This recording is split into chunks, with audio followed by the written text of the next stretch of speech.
პირველად ჩნდება იდეა, რომელიც ბევრი მუშაობის შედეგად უფრო მეტად დახვეწილი ხდება. სიზუსტით იქმნება ხელწერა, რომელსაც რეალობამდე რამდენიმე საფეხური აშორებს.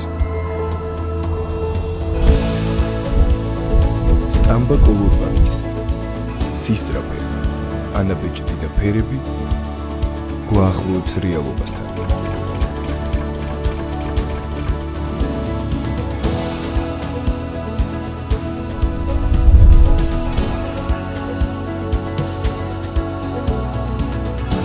და როდესაც იდეა ხორციელდება, იქმნება ხარისხი, რომელიც შენი არჩევანია. კოლურბაკი იდეიდან რეალობამდე.